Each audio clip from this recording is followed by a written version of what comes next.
സ്ത്രീ ശാക്തീകരണത്തിൽ ഭാരതം അതിവേഗം മുന്നേറുകയാണെന്ന് കേന്ദ്രമന്ത്രി ജിതേന്ദ്ര സിംഗ്. ഇന്ന് ഭാരതത്തിൽ ഏകദേശം 76,000 സ്റ്റാർട്ടപ്പുകൾ സ്ത്രീകൾ നയിക്കുന്നതാണെന്നും ജിതേന്ദ്ര സിംഗ് പറഞ്ഞു.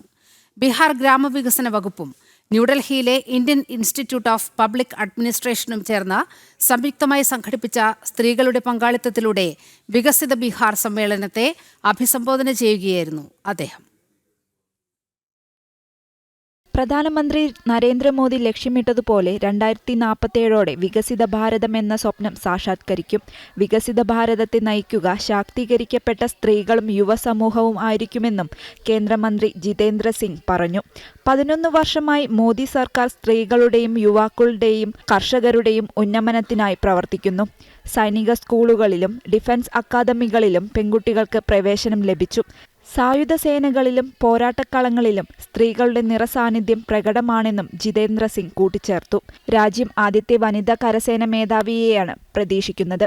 ശാസ്ത്ര സാങ്കേതിക രംഗത്ത് നിരവധി പദ്ധതികളിലൂടെ സ്ത്രീ ശാക്തീകരണം നടന്നു.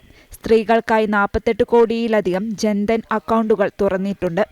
മുദ്ര യോജന ഗുണഭോക്താക്കളിൽ 60% പേരും വനിതാ സംരംഭകരാണ്. ബഹിരാകാശം, സിവിൽ സർവീസ് തുടങ്ങി നിരവധി മേഖലകളിൽ സ്ത്രീകൾ ഇതിനോടകം കരുത്തു തെളിയിച്ചു. ഇന്ത്യയിലുടനീളമുള്ള CSIRന്റെ 1/3 ലബോറട്ടറികളിലും വനിതാ ശാസ്ത്രജ്ഞരുടെ നേതൃത്വത്തിലാണെന്നും ജിതേന്ദ്ര സിംഗ് വ്യക്തമാക്കി. സ്ത്രീ ശാക്തീകരണം മുന്നോട്ട് കൊണ്ടുപോകാൻ ബീഹാർ നടപ്പിലാക്കിയ പരിഷ്കാരങ്ങളെ ജിതേന്ദ്ര സിംഗ് പ്രശംസിച്ചു.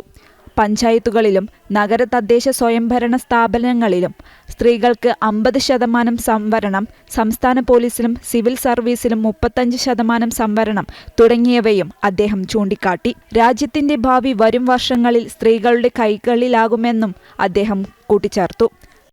നാഷണൽ ഡെസ്ക്, ജനം.